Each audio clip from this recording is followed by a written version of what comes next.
Welcome my dear learners. How are you all? I hope you all are good and welcome to you today's English class. I am your English teacher.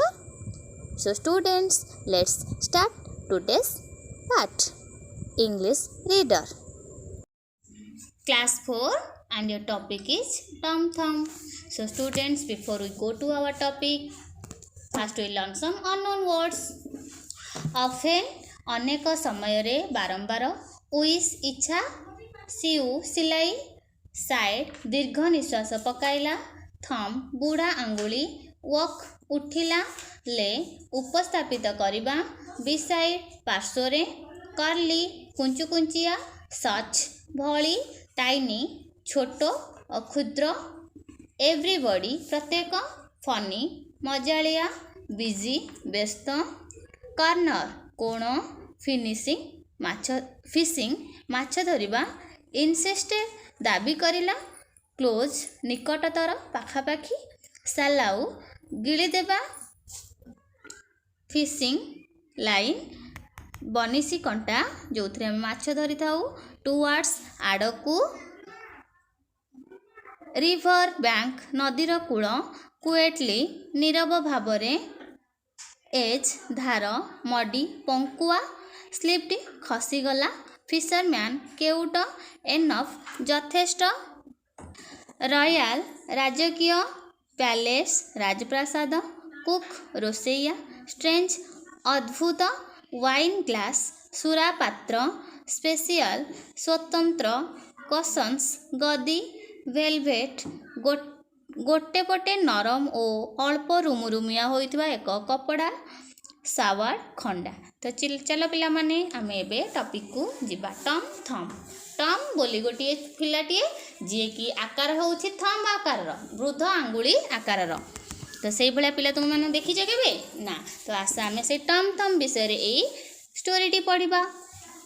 Once upon a time, a poor old man and his wife lived in a village. एकदा एक समय रे जणे वृद्ध व्यक्ति गरीब वृद्ध व्यक्ति and his wife तांकर पत्नी lived in a village बास करुथिले गोटिए ग्राम रे। दे had no child सेमानकर कौनसी संतान नथिला शिशु नथिला। The old man often spent her time in sewing pretty things for the village children. तेणु से वृद्ध महिला जनक बारंबार माने कौन करती से गाँव जेते सब छोट छोट पिला अच्छा से सुंदर सुंदर पोशाक सिलाई कर दियंती तो निजर छुआ कहीं नथिले। One day the man said to his wife दिने जने से व्यक्ति जनक तांको स्त्री को कहिले How I wish we had a little son. किपरि हुअंता जदि आमर गोटे मु इच्छा करूची गोटे आमर गोटे छोट छुआटे हुअंता पुअटे हुअंता and then you could sew things for him also तुमे भी तांको पई सिलाई कर दियंतो पोशाक गुड़िक एक कथा तांकर से जो वृद्ध स्वामी जनक वृद्धा स्त्री जनक को कहिले oh God sighed the old woman से दीर्घ निश्वास पकई कहले हे भगवान हैला तो तांकर कौन संतान नथिला ना मन दुख थिला तो दीर्घ निश्वास पकई कहले give me one child even if it were only as big as my thumb मते गोटे पिलाटिए दियो मोर ये वृद्ध आंगुली भले होउना काहे गोटे पिलाटिए दियो हे भगवान मते गोटे पिलाटिए दियो एक कथा जेते दीर्घ निश्वास पकई कहिसंती पिले भगवान तो समस्त मनर कथा जानि पारंती तेणु से मध्य से बरटी को तांको प्रदान करिसंती। तो देखिबा केमती हेछि द नेक्स्ट मॉर्निंग परदिन सकाळे व्हेन द वुमन वॉक जेते बेले से महिला जनक उठिले there lay beside her a very little boy तांको पाखरे गोटिए छोट बालकटिए सोई रहिथिला पड़िथिला। He was only as big as the old man's thumb से थिला केते बड़ से वृद्ध महिलार थंब बुढ़ा आंगुठी जेतिकी बड़ सेतिकी बड़र but he looked very pretty किंतु से बहुत सुंदर देखा जाउथिला। ही हैड ब्राउन आईज तार आखि गुड़िक पूरा कौन धूसर रंगर एंड कर्ली हेयर चुटी गुड़ाक कुचित कुंचुकुंचिया चुटी गुड़िक तो से बहुत सुंदर देखिबाकू थिला। Look here cried the woman to her husband तार स्वामी को डाकिकी महिला जनक कहउछन देखो एठा को देखो God has sent us this lovely baby भगवान हमको एही सुंदर छुआटी को देइछंती पठाइछंती। When the man saw the little thing, ଯେତେବେଳେ ଲୋକଟି ସେଇ ଛୋଟ ଜିନିଷଟିକୁ ଦେଖିଲେ, ଏଡ଼ିକି ଛୋଟିଆ ପିଲାଟିଏ, ସେ କ'ଣ ବା କାହାର କାମରେ ଆସିବ। he was not as happy as his wife, ତାର ସ୍ତ୍ରୀ ଯେତିକି ଖୁସି ଥିଲା ସେ ସେତିକି ଖୁସି ନଥିଲା। he said, ସେ କହିଲା, what shall we do with such a tiny thing, ଏତେ ଛୋଟ ଜିନିଷ ଦ୍ୱାରା ଆମେ କ'ଣ କରିବା, କ'ଣ ଇଏ ଆମର କେଉଁ କାମରେ ଆସିବ। ତେଣୁ ତା ମନ ଟିକେ ମରିଯାଇଥିଲା, ଦୁଃଖ ହୋଇଯାଇଥିଲା। he will grow in time, said the wife, ତା ସ୍ତ୍ରୀ କହିଲା, ହଁ ଠିକ୍ ଅଛି, ଏଇଲେ ଛୋଟଟେ ହେଇଛି, ଏଇଟା ଧୀରେ ଧୀରେ ସେ ବଢ଼ିଯିବନି, ବଡ଼ ହେଇଯିବନି। but the boy never grew any bigger, କିନ୍ତୁ ସେ ପିଲାଟି କୌଣସି ବି ବଡ଼ ହେଲା ନାହିଁ, ଯେଡ଼ିକିଟେ ସେ ଥମ୍ ଭଳି ହିଁ ରହିଲା। everybody called him Tom Thumb, ତ ସମସ୍ତେ ତାକୁ ଡାକିଲେ ଟମ୍ ଥମ୍। ଏଇଭଳି ଭାବରେ ପ୍ଲେ ଷ୍ଟୋରିର ନାଁ ହେଲା Tom thumb.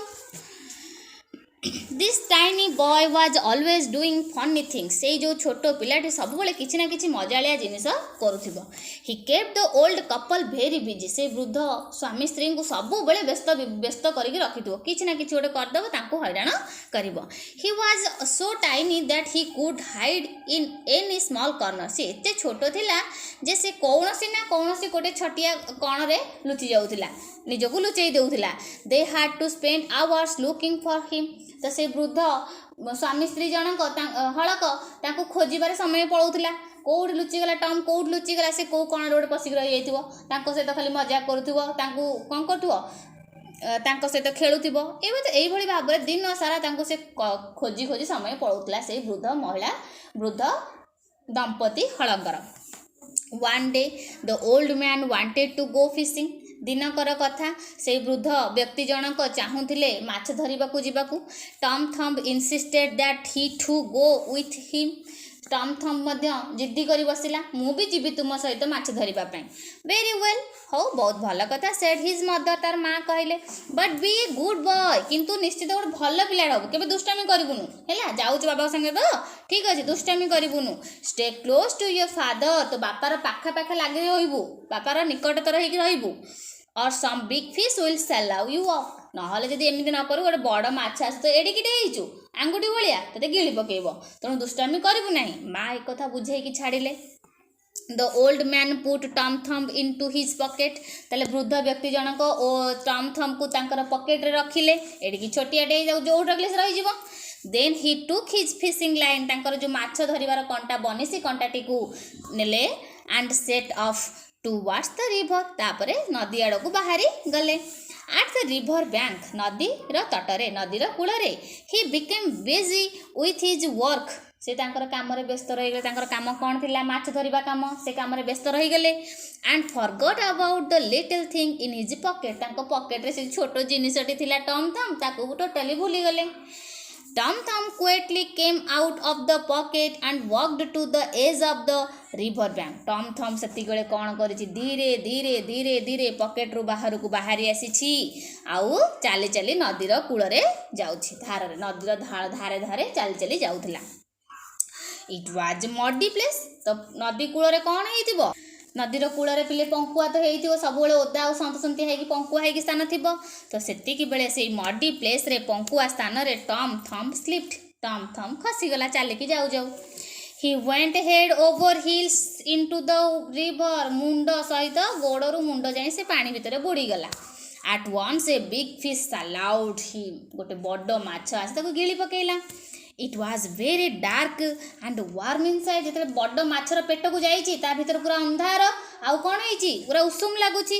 soon he fell asleep, ତେଣୁ ସେ ସେଠି କ'ଣ ହେଲା, ତାକୁ ନିଦ ଆସିଯାଇଛି, ସେ ଶୋଇପଡ଼ିଲା। a fisherman down the river caught this big fish, ତ ସେତିକି ବେଳେ ଜଣେ କେଉଟ, ଫିସରମ୍ୟାନ୍ ପିଲେ କିଏ, ସେ ଯିଏ ମାଛ ଧରନ୍ତି, କେଉଟ ଆମେ ତାକୁ କହୁଛି। down the river caught this fish, big fish, ତ ନଦୀକୁ ଯାଇକିରି ସେଇ ବଡ଼ ମାଛଟିକୁ ଧରିଲା। what a nice big fish, ଯେଉଁ ମାଛଟି ଗିଳି ପକେଇଥିଲା ଟମ୍ ଥମ୍ବକୁ, ସେଇ ମାଛଟିକୁ କେଉଟ ଜଣକ ଧରିଲା। ଏତେ ବଢ଼ିଆ ମାଛ, ଏତେ ବଡ଼ ମାଛ, he thought, ସେ ଭାବିଲା, good enough for the king, ଏହା ରାଜାଙ୍କ ପାଇଁ ବହୁତ ଯଥେଷ୍ଟ ହେବ। he went to the palace and gave it to the royal cook, ସେ ରାଜପ୍ରାସାଦକୁ ଗଲେ, ରାଜପ୍ରାସାଦ ଯେ ରୋଷେଇଆ ଦାୟିତ୍ୱରେ ଯେ ରୁହନ୍ତି, ରୋଷେଇଆଙ୍କୁ ସେ ମାଛଟିକୁ, ବଡ଼ ମାଛଟିକୁ ଦେଲେ। the fish was set before the king on a silver dish, ସେ ମାଛକୁ ଆଣାଗଲା ଗୋଟିଏ ରୂପାର ଥାଳିରେ ରାଜାଙ୍କ ପାଇଁକା। When it was cut open, ଯେତେବେଳେ ସେ ଚିରା ଗଲା ଖୋଲା ଗଲା କଟା ଗଲା ମଝିରୁ the Tom Thumb sat up. Tom Thumb ସେଠୁ ଆସିକି ଉଠିକିରି ବସିଲା. ହେ he shouted, ସେ ପାଟି କଲା, ଏ କ'ଣ କରୁଛ କି ରେ? What are you doing? ତୁମେ କ'ଣ କରୁଛ? Why do you wake me up like that? ମୋତେ କାହିଁ ତୁମେ ଉଠଉଛ? ମୁଁ କେତେ ଆରାମରେ ଶୋଇଛି ଏଠି, ମୋତେ କାହିଁ ତୁମେ ଉଠଉଛ? The king and the queen and all the others laughed and laughed. ରାଜା ରାଣୀ ଆଉ ସେଠାରେ ଯେତେ ସବୁ ସଦସ୍ୟ ଥିଲେ ସମସ୍ତେ ହସିଲେ ହସିଲେ ହସିଲେ to see this strange little fellow. ଏତେ ଛୋଟିଆ ଜିନିଷଟି ଏତେ ଛୋଟିଆ ବ୍ୟକ୍ତିଟିକୁ ଦେଖିକି ସମସ୍ତେ ହସିଲେ. The king set him in his little wine glass. ତ ରାଜା ତାକୁ କ'ଣ ତାଙ୍କ ଯେଉଁ ଛୋଟ ସୁରା ଗ୍ଲାସ୍ଟି ଅଛି ଏଠି ଦେଖାଯାଉଛି ତୁମକୁ, ତ ସେଇ ସୁରା ଗ୍ଲାସ୍ ଉପରେ ତାକୁ ରଖିଲେ. He fed him with very small pieces of food. ଏଡ଼ିକି ଛୋଟିଆ ପିଲାଟିଏ ତାକୁ ଅଳ୍ପ ଖାଦ୍ୟ ବି ଦେଲେ. Then he let him dance about the table. ତାପରେ ତାକୁ ସେ କ'ଣ କଲେ, ଟେବୁଲ ଉପରେ ଡ୍ୟାନ୍ସ କରିବା ପାଇଁ ଛାଡ଼ିଦେଲେ. ସବୁବେଳେ ସେ ମଜାଳିଆ କାମ କରେ. Tom Thumb was very happy to stay in the palace. ଆସିକି ରାଜପ୍ରାସାଦରେ ରହିଲା. Tom Thumb ପୁରା ଖୁସି କହିଲେ ନ ସରେ. The king had a special little chair made for him. ରାଜା ତା ପାଇଁ ମଧ୍ୟ ଗୋଟେ ସ୍ୱତନ୍ତ୍ର ଚୌକିଟିଏ ତିଆରି କରିଦେଲେ. It was made of silver. ତ ସେ ଚୌକିଟି ତିଆରି ହୋଇଥିଲା ରୂପାରେ. And had tiny cushions. ଆଉ ସେଥିରେ ଛୋଟ ଛୋଟ ଗଦି ମଧ୍ୟ ରଖିଦେଲେ. ଆରାମସେ ବସିବ ନାଚିବ ଯାହା ବି ସେ କରିବା କଥା ସେ ଚେୟାର ଉପରେ କରିବ. Tom sat in this chair. ସେ ଚେୟାର ଉପରେ ଟମ୍ ବସିଲା. At every meal, ପ୍ରତ୍ୟେକ ଭୋଜନ ବେଳେ she sat close to the king's plate. ରାଜାଙ୍କର ପ୍ଲେଟ୍ ପାଖରେ ସେ ଲାଗିକିରି ବସିବ. He had also a little house. ତାର ଗୋଟେ ଛୋଟ ଘର ବି ଥିଲା. Own of his own. ନିଜ ପାଇଁ ସେ ଯେଉଁ ଟମ୍ ଥମ୍ ପାଇଁ ରାଜା ମଧ୍ୟ ଗୋଟେ ଛୋଟ ଘରଟିଏ ତିଆରି କରେ. ତୁମେ ଦେଖିଥିବ ଘରେ ଯଦି ତୁମେ କଣ୍ଢେଇ ରଖିଥାଉ ଖେଳିବା ପାଇଁକା, ତା ପାଇଁକା ଘର, ତା ପାଇଁ ଖଟ, ତା ପାଇଁ ଚୌକି, ହାଣ୍ଡି, କଢ଼େଇ ଏସବୁ କରିଦିଅ ନା.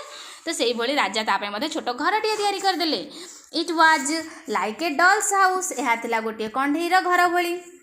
He wore clothes made of velvet. ତାକୁ ପୋଷାକ ଯେଉଁ ପିନ୍ଧେଇଲେ ଭେଲଭେଟ୍ର ତିଆରି ପୋଷାକ. ତ ପିଲେ ଭେଲଭେଟ୍ର ପୋଷାକ ଟିକେ ହାତକୁ ଟିକେ ଗଦି ଗଦି ଟାଇପ୍ର ଲାଗେ, ତୁଳା ତୁଳା ରୁମିଆ.